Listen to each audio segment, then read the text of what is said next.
let's just go through some of the upcoming matches, and then that way we'll have some facts out, and then we can have some discussion if Ben. So we have tomorrow. The reason why we plan this for today, they play Swansea. Then on February 7th, it's QPR. On February 11th, it's West Ham. On the 22nd, it's Liverpool. On the 28th, it's West Brom. On March 3rd, it's Crystal Palace. On March 15th, it's Chelsea. March 21st, it's Burnley. And April 4th, it is Everton. So are they out of the cups? Everything here is Premier League on the schedule. Yeah, they just recently lost to Crystal Palace in the FA Cup, and the League Cup should be down to the final two. Chelsea's playing somebody because Chelsea just beat Liverpool to advance to the finals, but I don't know.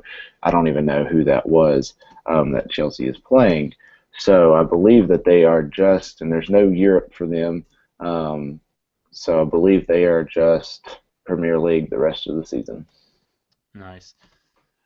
So they're currently in third. That's another fact that we should get out of the way. Well, actually, they may not currently be. I don't know. Were there any morning games? There's one being played, but I don't think it would affect the standings, and they're not. It started at 8, so it's not even close to being over. Yeah, so it is 8:20 U.S. Eastern Time. I'm used to saying U.S. Central Time because I'm talking to people in Central Time a lot. Although, interestingly, I'm used to like typing ET a fair amount.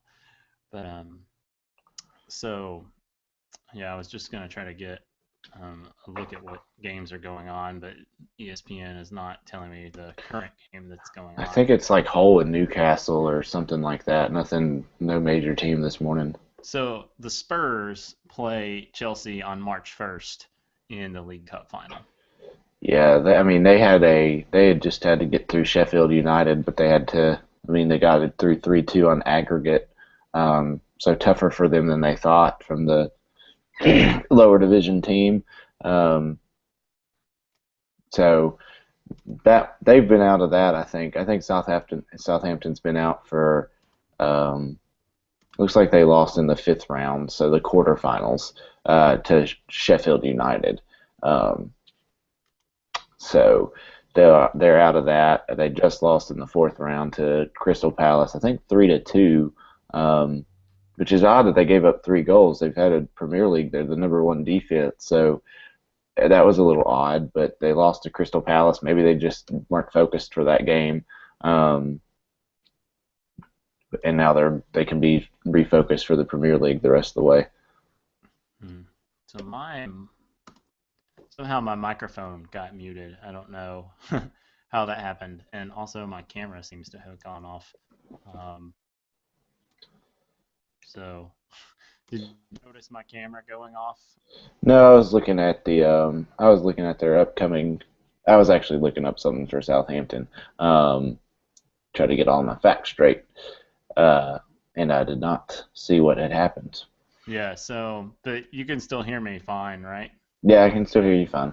Yeah. So who knows what's going on with that? Just this morning has been one technical issue after another. Um, so some of these maybe rhetorical questions that we were going to ask Ben here that you put in here. Um, so, Looks like Ben is in. Hello. hi. So Fine. yeah, who knows what's going on with the iPad funkiness there? That's I know. I know. It's rubbish. Sorry about that, guys. yeah. Well, I mean, that is not the only technical issue that we've had. My microphone, or not my microphone, my camera was working when we started the show. It now has Right. decided that it's not going to work. So I'm not going to go back and fix that. People can just see the lovely Sportazine logo. Actually, to be perfectly honest, I'm not a huge fan of the logo, but I do think it's a little better. I don't know. Are you into logos, Ben? Some people are like into like crests and logos and things of that nature. Logos? Yeah, like that. I don't know. I don't get the whole. Let's talk about the logo or let's talk about the new jerseys. It's not. I don't know the aesthetic stuff. It's just not. Well, it's all about the club and the connection that a club or anything kind of has to a community. For me, that's what it's all about. That's always been what it's about with football for me. Yeah, and I think actually I was gonna say something on point to that. I do like our new logo better than our old one because now we have like a track with a field, It may not be obvious when you first look at it, but I've seen it and never really noticed that that's what it was. yeah. So I didn't design it or have any input into the design. The guy who I guess is basically our CEO. I don't really know what to call him. He's like CEO/CIO. He handles all the tech stuff and pays the bills, but I do all of the everything else. As far as administration. How long have you guys been doing this for? Was that? How long have you guys been doing this for? So, actually February. So I don't know what day in February we launched, but this February will be 5 years for the site. So we just started doing a podcast actually not this past summer, but the summer before that, and then we decided to go YouTube only at the beginning of the season this year. So, cool. Even though we've been doing the YouTube only for a few months, obviously we still have some technical issues. Mm-hmm. But I've been podcasting, doing music podcasts for almost 5 years on another show. So that's something that, and Evan, I guess this is the first show that you ever did, right? Yes, this is the first show for me. So cool. Well, now that we have some of the niceties out of the way, now that I'm staring at the logo here, that's why it came to my mind. We can get into letting Ben do some talking here. I guess the first thing we should do is let you introduce yourself and to talk about the site that you run. Yeah, hi. My name's Ben Stroud. I've been a Southampton supporter for as long as I can remember, really. I blog at archersroad.wordpress.com, and it's a blog about Southampton FC. And I'm also on Twitter. I'm not very good with my Twitter handle, unfortunately. I keep on forgetting it because I'm a social media manager usually during the day. It's at Archers Road End. Sorry, I've got a lot of accounts to remember, but yeah, that's the one. So yeah, I've been blogging there for a few months now, but it's really been, the club's been there really kind of for me my whole life. I was born and bred in Southampton, so and my great uncle used to play for Southampton, so I've always kind of had a connection with the club. What level were they at when he played for them? Southern League. Which is kind of quite different. That was kind of a kind of semi-professional league. When you go down to a certain level in English football, certainly back in the time when he played, which was in the 30s and the 1930s and 1940s, the third division was kind of split into Northern and Southern leagues because the clubs didn't always kind of have the means to kind of travel long distances. Well, long distances in English, in an English sense. So. Yeah, it was quite, not kind of a high level, but then his career kind of got curtailed somewhat when the Second World War broke out. I'm sure that happened to lots of people. Yeah, it did. He still made about 149 wartime appearances for the club. But they don't count as official professional games because of obviously the amount of players who were kind of away, and really kind of professional football was suspended between 1939 and 1945. So I'm sort of curious, would you say that is pretty similar to what would be the fifth tier now conference, or? Yeah, I mean, I think that it would probably be about conference level. Yeah, I think that's fair to say. Cool. So, Evan, you had a series of questions here, so I will just let you ask them as you wish. Okay. Well, first thing I noticed when I really looked at the team is that they've currently the best defensive team in the Premier League, which is a little bit I don't want to say shocking, but I just hadn't really been following that. And they're fourth in goals scored, so they're number one defense, fourth in offense. What's the cause of their strong defense this year as opposed to last year? Well, that's a really interesting question because I think when it comes down to it, I think we had a very difficult summer and we lost a lot of players. kind of for various reasons. We lost a manager as well, and I think that there's two main reasons why we're performing so well defensively this season. Firstly, our team captain Jose Font has been absolutely exceptional, and he's really been ever present for us, and he's been at the club for about 5 years now, since we were in League One, and he's really grown with the club, and he understands the way a lot of the other players play. But I think that Ronald Koeman has kind of come in over the summer, and he's made some very good signings. We've got Toby Alderweireld on loan from Atletico Madrid, who's exceptional. He's so composed on the ball, and he's got a toughness which you need in the Premier League. And he's used to playing in a tough league, because even though kind of in Spain it's a bit of a slower pace than the Premier League, it's still a very physical, very aggressive league. So for him to have gone from playing in the Champions League final to playing for Southampton was a great signing. He's been exceptional, and Ryan Bertrand, who we have on loan from Chelsea as well. So really, I think it's the fact that Ronald Koeman understands how to play in a more defensive and pragmatic style than Mauricio Pochettino did, and bringing in the right players too. I think it's a combination. Okay, wow, that was I honestly did not even know that those two players came in on loan. So that's going to change up my next question. If those players are on loan, what do you see in the future for next season? Will those players? Do you think that they will make a push to sign those players for good, or do you think that they will loan in some different players and try to keep up this loaning spell?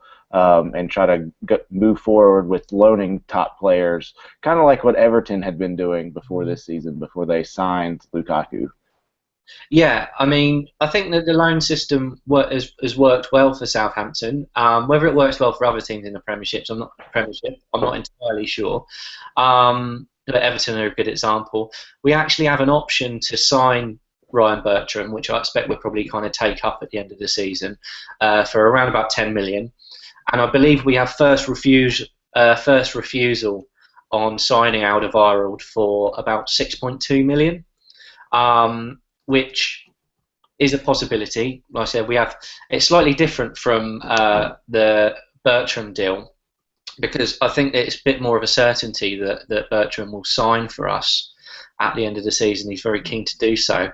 Alderweireld, on the other hand, like I said, played in the Champions League last season, plays for Atletico. He's been fantastic for us, and we have first refusal on him, but I really wouldn't be surprised if a lot of the bigger clubs in England and in Europe were interested in signing him. And I think, in fairness to him, he doesn't want to make a decision until next season.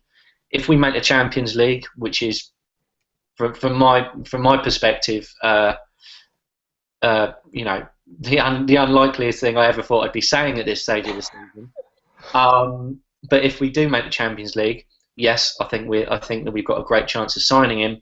If we don't, I could probably see him, at a Manchester United, or back to Atletico, or a big European team. He's a great player. So, just to follow up on that, so do you think they're going to finish in a Champions League spot? Oh, I think that Southampton fans, we have this inbuilt kind of pessimism that the wheels are going to fall off at some stage. We've been through a lot. We've been into kind of administration. We've dropped down the divisions. So in a way, we've always been prepared for the worst. So this season has gone so far beyond our expectations that I think we're starting to dare to dream, and I'm starting to kind of dare to kind of dream about the possibility of getting into Champions League for next season. But there are a lot of big teams around us. Manchester United, who we beat at Old Trafford, have spent 150 million just on their front line in the summer. And really, with Van Gaal there, you'd expect them to be in the Champions League. Ditto for Arsenal. So really, I think we're in with a chance. Realistically, yeah, I do think we can do it, but that depends on other factors as well. It's a tough one. It's a really tough one to call because it's really tight between between third place and really all the way down to kind of 7th or 8th.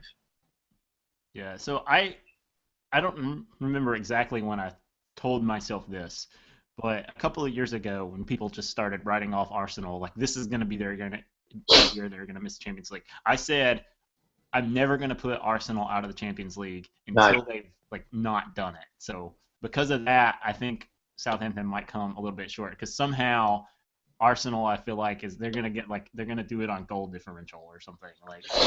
Well, they have Sanchez, and Alexis Sanchez is a fantastic footballer, and he wins games, and that's ultimately, what it all kind of comes down to. If you have a player who can win you matches in the way that Sanchez does, you're always going to be in with a chance of kind of nicking games. But I think really with Arsenal, if they want to get into the Champions League spot, every single one of their players is going to need to be firing on all cylinders.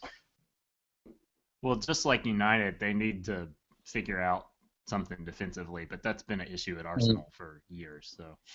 Yeah. I think it's always been. They've never replaced. There's a number of players they've never replaced.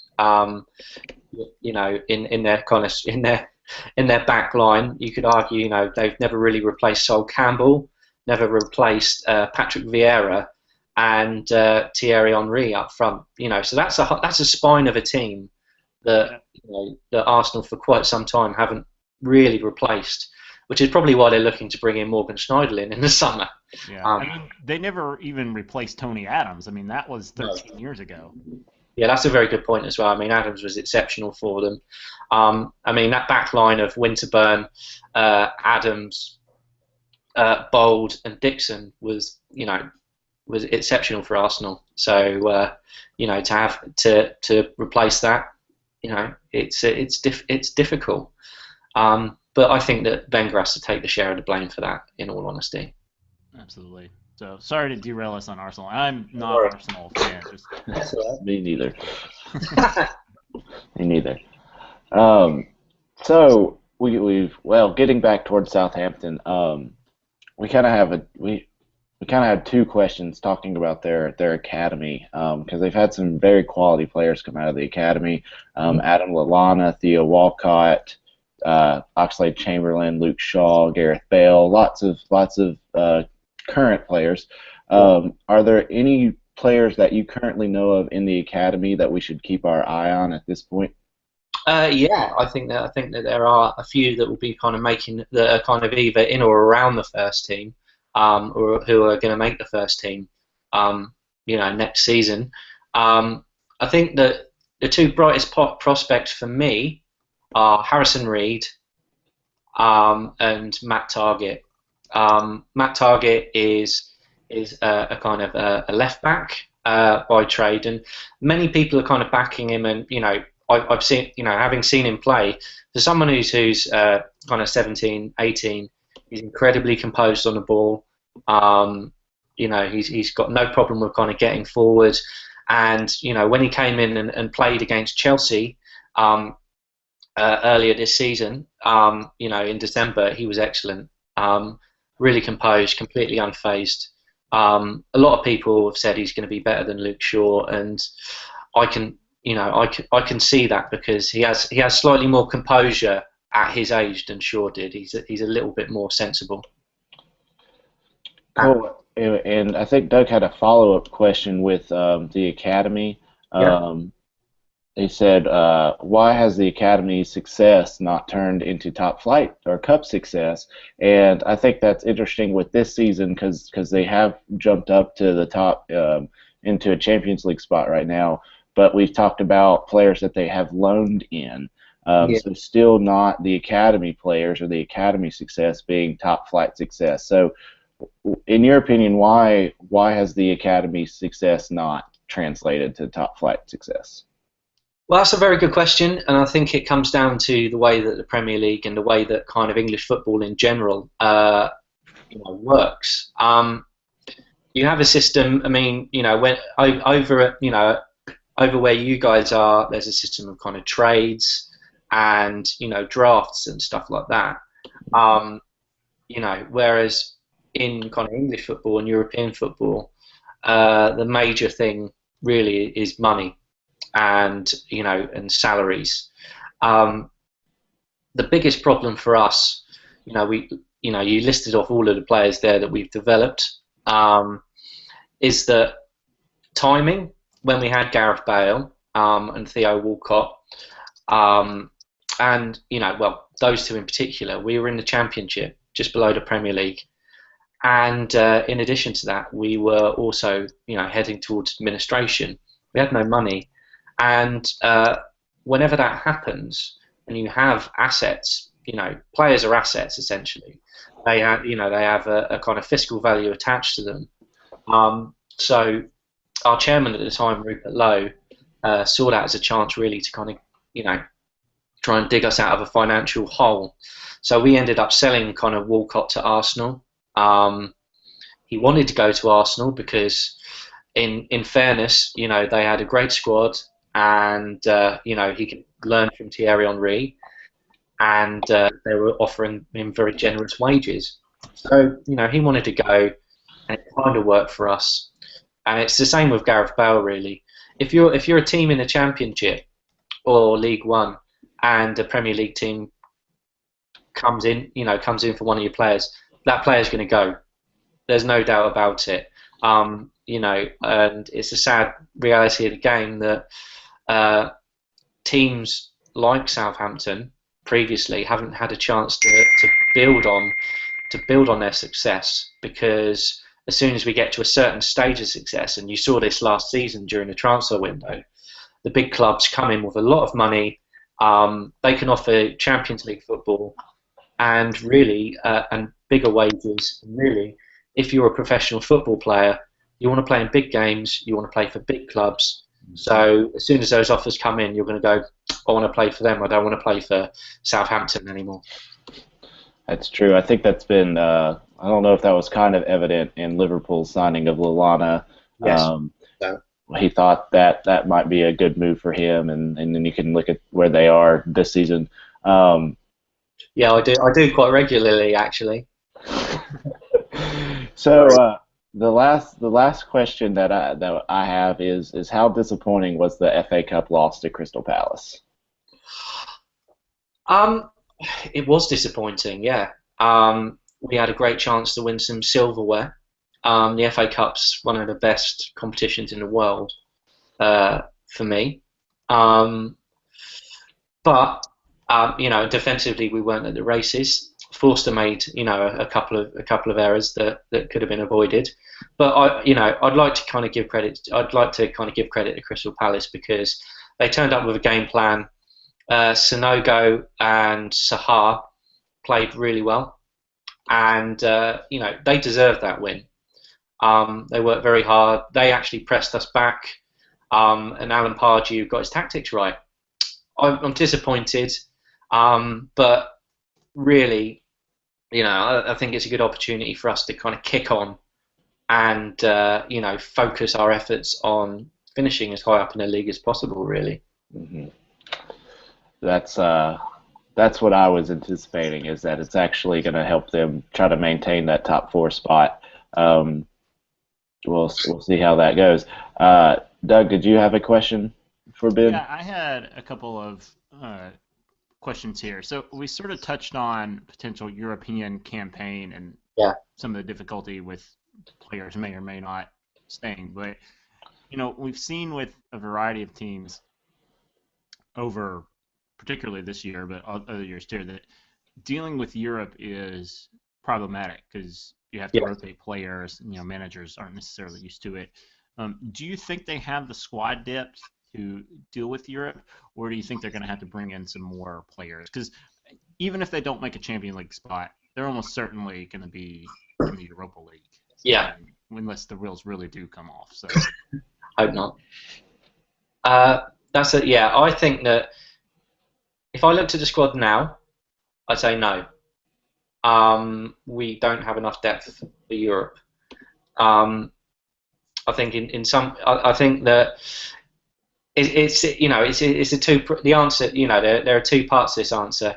We have enough players to be able to field it, but we don't have the quality to be able to really kind of fight a European campaign. But I think a lot of that is. I think that the interesting thing about that is who we're bringing in the next couple of days. We're going to be making a couple of signings, I think, and who we bring in the summer if we manage to get kind of European Europa League football.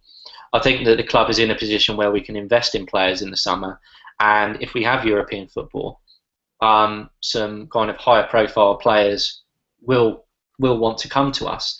So we'll be able to build in terms of depth and in terms of quality, but it's all really dependent on getting those European spots.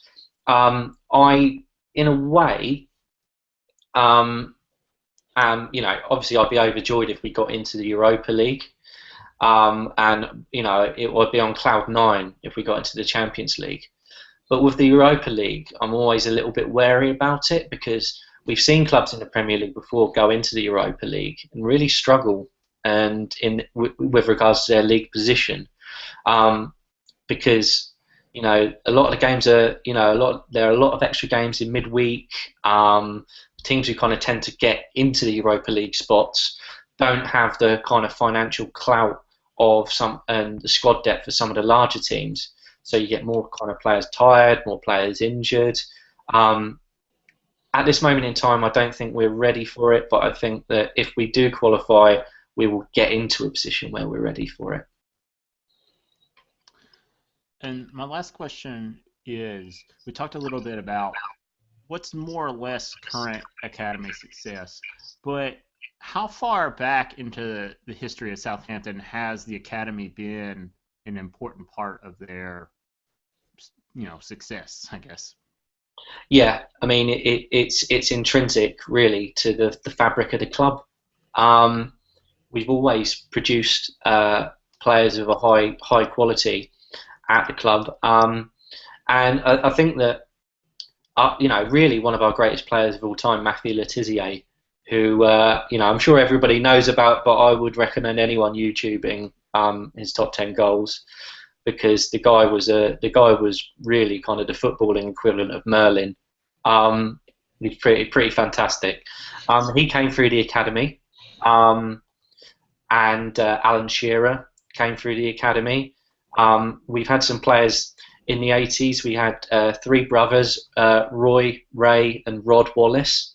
So we've always produced players of a high quality, and we've always kind of placed great importance on bringing through youth players. I think it's really important for a club of our size because we realise the financial value of those players eventually.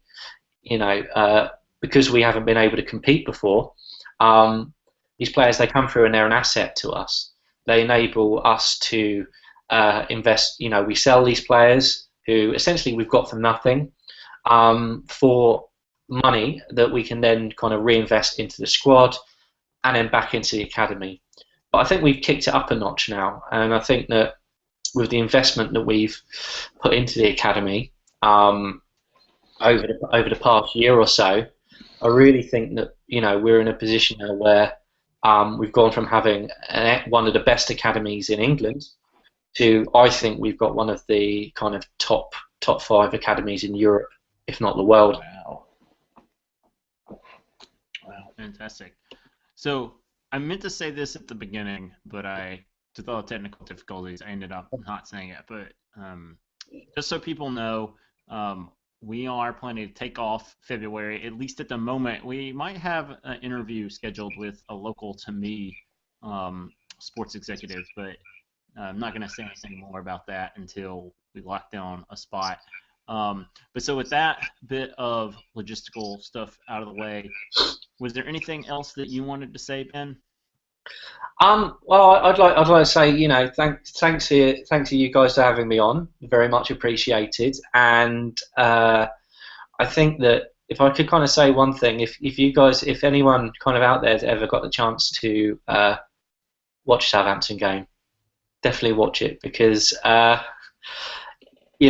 we might not be the biggest team or the most the most kind of fashionable team, but I think at this moment in time we're playing football in the right way, and I think that you'll enjoy it, and join the Saints FC hashtag on Twitter, follow follow kind of Archers Road End on Twitter, and archersroad.wordpress.com, and get involved with the club, because we're always happy to see people and kind of chat to people from all different all over the world really. So yeah, but above all, thanks for having me on. You're very welcome. Dealing with all the technical difficulties and fighting through. Yeah, no, it was great. And it's great to see football kind of taking off in the States as well. If you guys can check out one player, check out Guli Duprado, who plays for Chicago Fire. He played for us up until last season. He's got the nickname Maverick Samba Assassin. He's crazy. He's probably one of the most inconsistent players I've ever seen in my whole life, but I kind of back him to do good things in MLS. Fantastic. Yeah, I'll have to keep an eye out for Yeah. him. I don't know when Chicago comes to town, but I'll have to check that out. So, Evan, do you have anything else before we sign off? No, I think it's been a pleasure having you on, Ben. Thank you very much. No, thank you, Evan. Thank you, Doug. It's been an absolute pleasure. All right, and that is it for the Free Culture Sports Show. Thanks for watching.